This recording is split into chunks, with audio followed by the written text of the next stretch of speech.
Meeting is now streaming live. Let me confirm.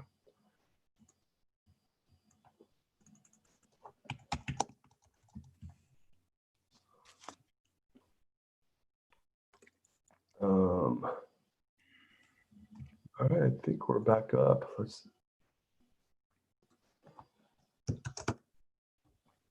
Come on. Yep, we're back. All right, so let's start back. You were talking about your love of Kobe, class of '96. So we're talking about class of '96. By the way, for those of you guys 2020 or whatever the hell you are, '96 was the best year to graduate high school. Totally. All beasts came from the class of '96. Just 96 kicks, baby. All right. So Jimmy Farris, you were talking about Kobe and the class of '96, and then let's start from there. Yeah. So Kobe, I heard an interview with Kobe around probably 2012, and he was talking about how he'd spent, the first 10 or 12 years of his career where he was really focused on just being better than the competition, right? He wanted to be better than this guy who everybody said was one of the top players. He wanted to win more rings than Jordan. It was this competition mindset. Like, I'm trying to beat somebody out or be better than somebody. Mm-hmm. And he said when he really started enjoying his career was when he said, and I'm kind of paraphrasing, but really at the end of the day, my quest is to just see how high I can take this thing. How good can I be? I don't have to compete with these other people anymore. It's literally that concept, that age-old concept of me versus me. My only competition is me and my perceived limits or my ceiling. And I just want to keep punching up and seeing how high I can go. How great can I be? And I mean, that really kind of spoke to me on that level of just saying, you get to a point in life, and this is what you were talking about kind of around money, when you said you make a certain amount of money, it just doesn't matter anymore. You're not trying to make money to say like, hey man, I've got 50 million in the bank. I got to get to 100 because I got some shit I want to buy. It's like, no, it becomes an idea of I want to continue to challenge myself. And how much better can I be at this? And with this much more money, how much more impact can I make? And it becomes this positive feedback loop of, if I can become better, like Jim Rohn always used to say, if you want things to get better, you've got to get better. Yep.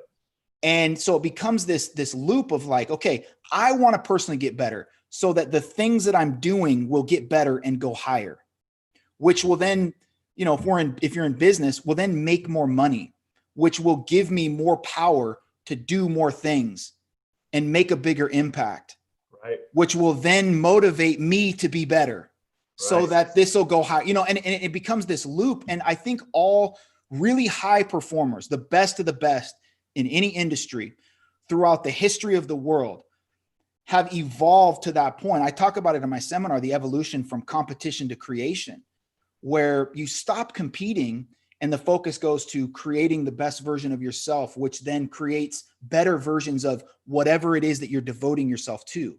And to me, that's the real magic. Yeah, man. And there's a book by David Emerald that I did read called The Power of TED. And it stands for the empowerment dynamic. And one of the things around that is victim versus creator mentality, right? And to your point, when you're in a creator mentality, you really are just like thinking about how can you be the best version of yourself? How can you, there's creator, there's coach.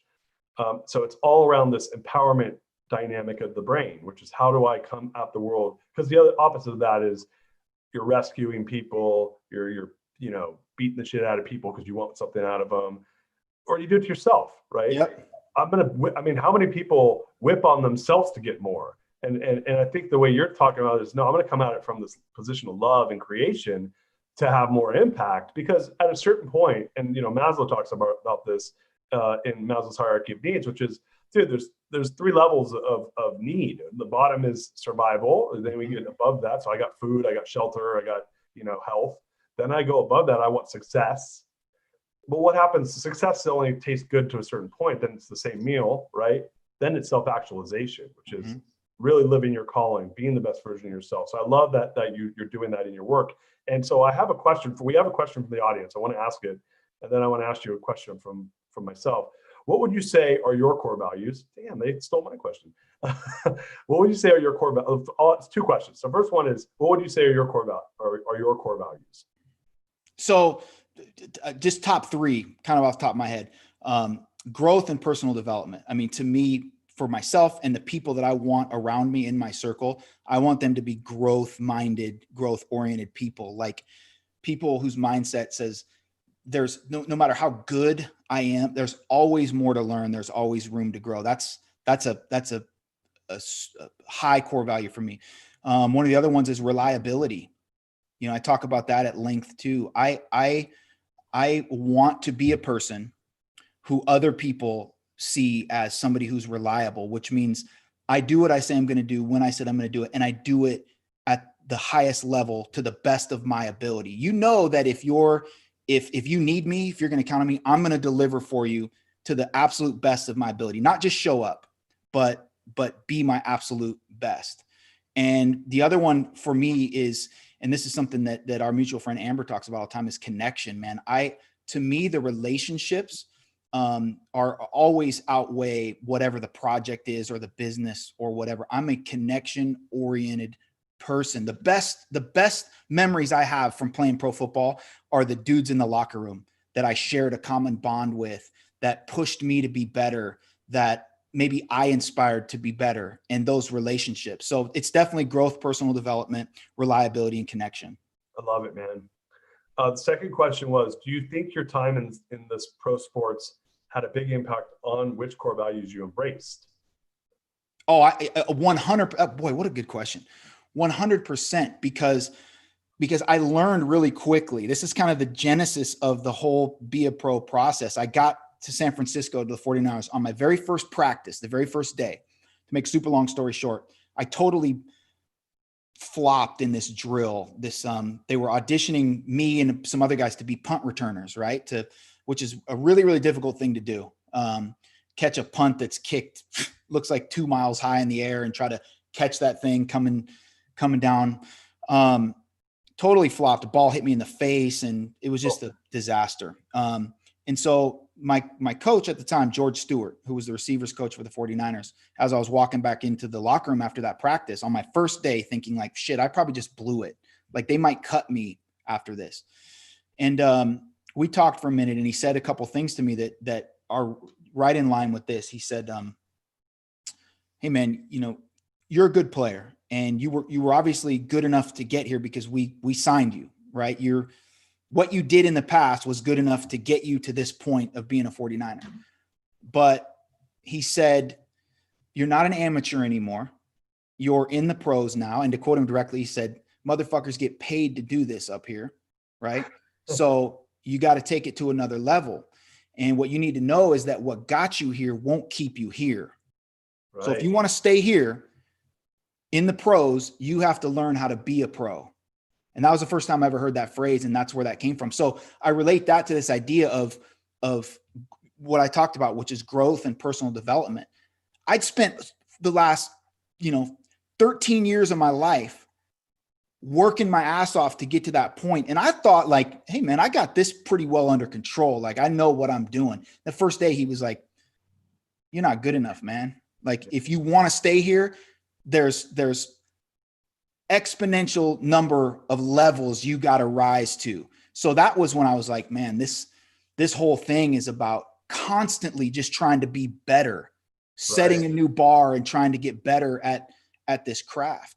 The reliability, absolutely, dude. That's why I stayed around the league for so long, because coaches and organizations knew like, hey, for whatever that guy might lack in physical stature or ability, he brings it 10x when it comes to trust, reliability. He's always going to know what to do. You're always going to get 100% effort. And then the last one, the connection aspect of it, I was a dude that teams liked to have in the locker room because I was never a problem. I had great relationships with front office people, with coaches, with teammates. And so they knew that I was a guy, if I was in the locker room, then I was going to be making a positive impact in the locker room because of the connection that I had with all the people. So 100%. Yeah, man. That's awesome to hear that. And it's a quote I always say, which is, how you are anywhere is how you are everywhere, right? And so that's just a representation of that. And look, we're wrapping up here. We're coming towards the last few minutes of the show, but the show is supposed to be like 45 to an hour. We're like an hour. We're gonna be, dude. We were like 48 minutes in. I'm like, this is an hour and a half show. I know. I love it. By the way, this is a record. This is the longest show I've done. And I was like, oh man, I'm loving this show. This is like, I can do this all day long. One of the realizations I've had, and so it's a question for you now that you've identified to me that your 3 core values are around growth, reliability, and growth, reliability, and last but not least was, I'm going to remember it. Connection. God damn it. I was going to say it. So growth, reliability, and connection. You've identified those to be your values. And so what I've realized, I've been doing a ton of work, and I'm in a bunch of CEO groups, and I'm like, the cool thing about the work that you and I do is, and this is where I think I have a lot of gratitude for what I get to do with my day, and I'm sure you probably feel the same way, is I get to be around a lot of people who are trying to make themselves into their best version of themselves. And when you're around those folks, and if you're not, anyone listening to this, go be around people like that. It doesn't matter what they're doing. If anyone's not doing that and they're around you, you probably want to spend a lot less time with them. 100%. Like as Jim Rohn says, that you are the average of the 5 people you spend the most amount of time with, right? So, like, who are those 5 people? And that's who you become, right? And so, what I've realized is, if you want to be the best version of yourself, the formula I have, this is my magic formula, is know what your core values are, and take this and apply it to a business. You want to be the best version of you want your business to be the best version of itself. You want you to be the best version of yourself. These 3 things have to happen. Number 1, you got to know, live, and bring to life your core values every day. And when you fall out of alignment with it, you got to fight to get back into alignment. So you got to be deliberate about it, and you got to be honest, and you got to be authentic. And once you do that, whether in your personal life or in your business life or in your company, whatever it is, and my book's about how do you do it in a company, right? But it's the same for personal. There's no difference. Companies, by the way, based off IRS code and corporate law, a company is a person. So corporations are people too, my friend. There you go, right? Corporations are people. So know, live, and bring to life your core values. Hold your core values accountable in ways where you're unapologetic about it. And when you fall out of line, get back in line. Number 2, know and learn your strengths. What are you good at? What are your talents? And develop those talents to the highest levels you possibly can. Don't spend a goddamn second working on your weaknesses. Collaborate. I love that. For those that have the weaknesses. And so that's a strength finder tool. And I'm a big strengths guy. Organization, same. Find the people that have their strengths, get them in their strengths, and have them collaborate with people where they're weak, and you'll have people fully engaged. So you'll be fully engaged, your team will be fully engaged. And last but not least, and this is one that I just discovered about a year and a half ago, you need to practice the habit of awareness. And meditation is the only way that I've learned how to do that. And you can do it in an organization by taking time with each other, have some recentering, practice a little bit of group meditation. It doesn't need to be by the way, any of you assholes that think I just said, go on a silent meditation retreat with your accounting department, I did not say that. This could be 2 minutes before you start your huddles. Take a second, recenter, have an awareness about what you are and how you're doing the other 2 things I just said, and things start working out in your favor. And by the way, I'm talks cheap. It's way easier said than done. I fuck up on all 3 of those things all the time. Mm-hmm. So my question to you, Jimmy, is you've identified your values. You identified your strengths, and it seems like you're pretty aware. When you put it, do you find credence in what I just said, or is there any holes you're going to be able to poke in what I said? Because I want to hear from someone that I think has kind of went through the valley of darkness, came out and started thriving again, to go up that next mountain. What do you think makes you your best version of yourself? Is it what I just said, or is there things you would add to that? Yeah. So the only thing I would slightly disagree with you on, and it's small. And I think context matters, right? Where you're applying what I'm about to say matters. I've heard that argument about only work on your strengths versus strengthen some of your weaknesses. I come from a life where I had to do both. It was in my best interest to do both. Like the things that I was not good at different times, I worked my ass off to be better in those areas while still strengthening the strengths. I'll give you just a quick example. When I was in high school, dude, I was small, slow, skinny, not strong, didn't start lifting weights till I was 14 or 15. And so knowing that I had those deficiencies, what I did was got really, really good at the skill type stuff, right? So I had these physical deficiencies around athleticism and strength, but I worked my skills catching the football all different types of ways so that I basically never dropped the ball. I became very, very proficient at catching the football, real specific at route running and being able to set people up so that even though I wasn't fast enough to run by them, I could set them up with different moves, running routes to still get open. And so I got really, really good at those things. And along the way, I'm lifting weights every day to get stronger. I'm out on the track with the track team running sprints to get faster. I'm wearing those, remember those old strength shoes they had when we were kids that you could, with the big platform? Dude, yeah. I'm wearing those to try to increase my vertical. I'm eating 6,000 calories a day to gain weight. And what happened for me was my skill level went like this around those skills. And then as I continued to strengthen those weaknesses, when those got up here, now all of a sudden you had a great player because it was like, dude, this guy is quick, fast, strong, explosive, and he runs great routes, catches every football, right? And so I'm an advocate of, especially in business, if you are weak in some area and you need to be good at it, if you suck in sales, like you better fucking take a course and get better at sales. You better get around some really good salespeople. But there's context to that, and the examples that you gave, 100% true. There's things that I'm never going to be a guy that develops my own website. Like I just don't want to do it. It's a weakness of mine. I'll hire somebody to do that, right? But for me, to answer your question, for me, I kind of have this little philosophy around that it all starts with clarity. Okay. And I think this dovetails with a lot of what you said. You talked about know your core values, clarity, right? To me, that's clarity of what I call clarity of person. Who am I? Who do I want to become? And who might I need to become in order to go to this next level? A lot of people are so afraid to be somebody different because they feel like that's inauthentic. But what I mean by that is, if whatever it is that you're trying to do is going to require you to, maybe change your lifestyle or adopt new habits or behave differently, then if that's something that if you're talking about something you really want and that's what's required, then you need to be willing to do that, right? So clarity of person, who do I want to be? Who do I need to be? And to your point, who am I? What are my core values? The next one is clarity of purpose. What exactly am I trying to do? You think about like a map, like the Apple Apps map, right? You want that thing to give you directions. Well, you got to put in a destination point. You got to know where you're trying to go, because until you do that, it cannot formulate the plan or the route to get you there. Right. So I talk a lot about clarity of purpose, outcome, objective.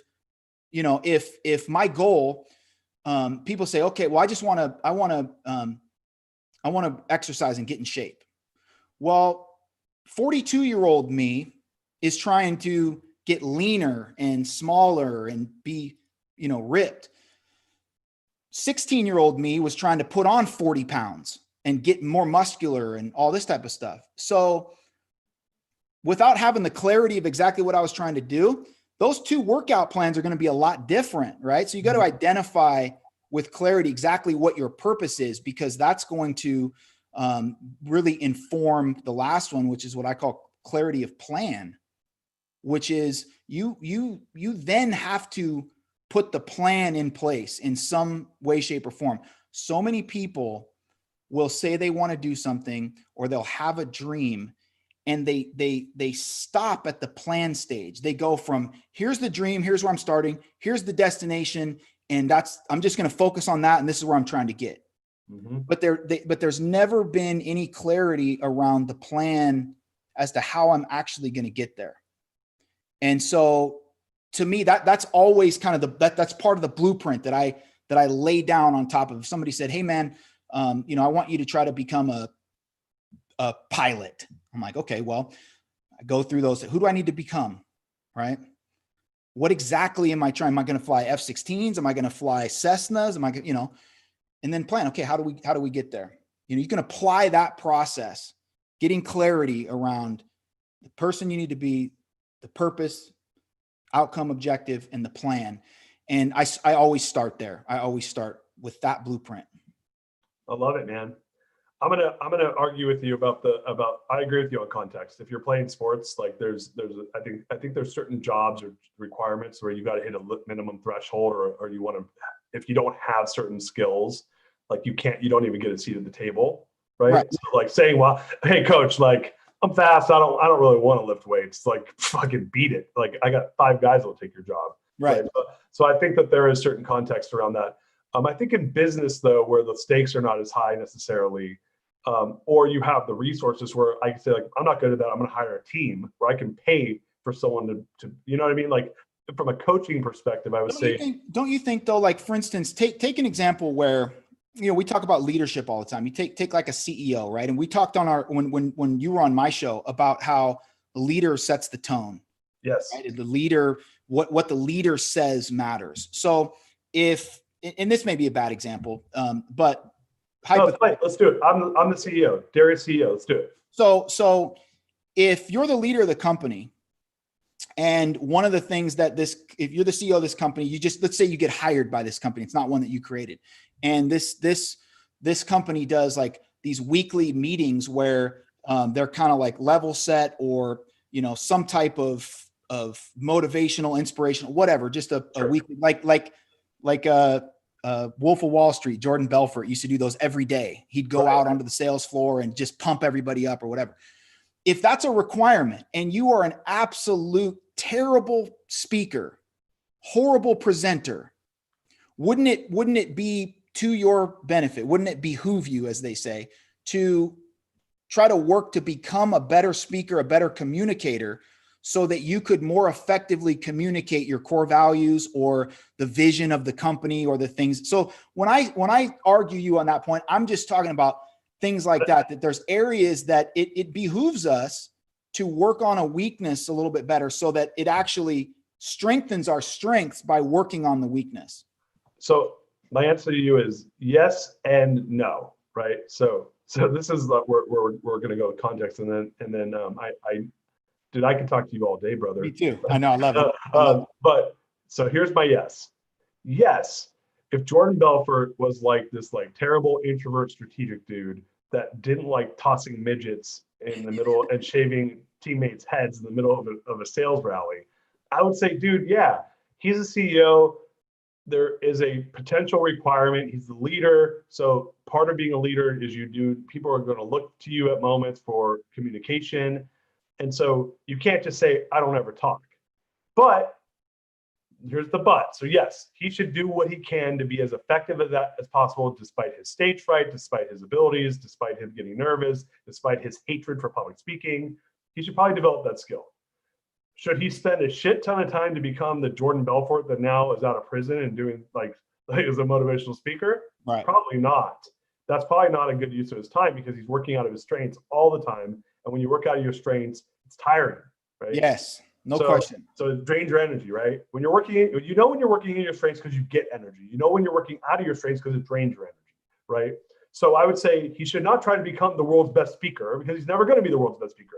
He's going to be fighting guys like Jimmy and Darius that are going to be fucking crushing him on the stage, right? So like, I don't even have to think about it, and I could speak.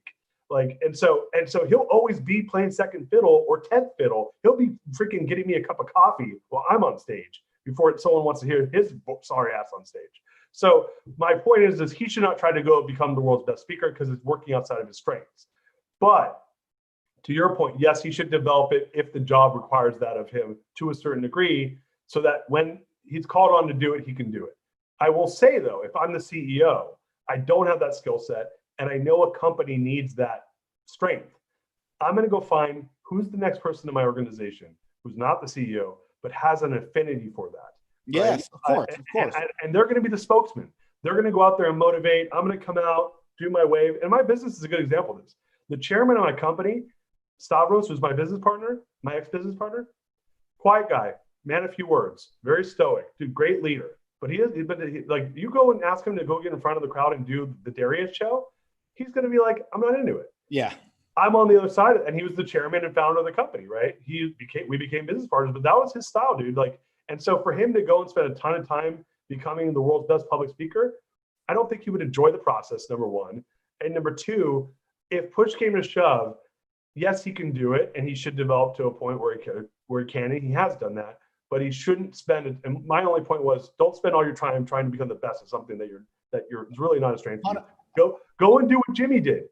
Go and learn how to catch a ball with your pinky toe and your pinky finger and be the best catch, do the things that you worked around it and you became really good at areas you did have strength in, but you developed where you needed to get the job done. That's only my point. Yeah, no, I totally get it. My goal now, for instance, in what I'm doing in business now is obviously to operate in my strengths and just try to close the gap a little bit. And maybe competence is the right word. Just become competent.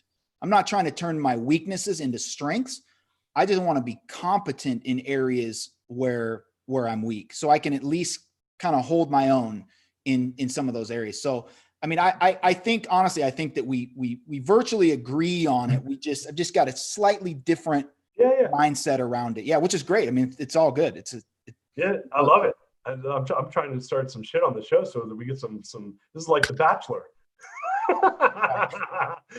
Hey man, so let's wrap it up here because I think everyone's got to get back to work and they can't just listen to us all day. Dude, where can people find you? What do you got going on? How can people get into the Jimmy Farris world? Couple ways. So I'm on all social platforms. Pretty much all of them are just at Jimmy Farris. So Twitter, Instagram, Facebook. The Be a Pro Facebook page is official Jimmy Farris on Facebook. YouTube, if you just Google search Jimmy Farris, you'll see our YouTube channel, and also jimmyfarris.com. You can go there and drop us an email to join the inner circle, get email drips from us. In the COVID era, what I've been doing mostly is some online seminars and things like that, but we're going to move into some more public things, book launch coming towards the end of the year, kind of in the process of putting the finishing touches on the Be a Pro book, which will talk about everything that we just talked about and much more in much more detail. I'm live on my show, the Be a Pro series, 2 or 3 times a week, which again, you can find on YouTube or on those Facebook pages. And go to my webpage, jimmyfarris.com. Give me your email so that we can stay in touch and kind of continue the conversation. Sweet. I'll make sure the team puts that in the comments section, guys, so that you have all the places to find Jimmy Farris at our main man. Dude, this has been such a killer 90 minutes. I love it, man. What a treat. Went by like that. It felt like 30 minutes. I know, man. That's just how this is. We got a future together, my friend. No question. Guys, thank you so much. We got one more show with Isabel Choi today. She's one of the world's top, basically life coaches around transitions in life, especially career transitions. And she's just a really amazing person. Can't wait for you guys to see that show.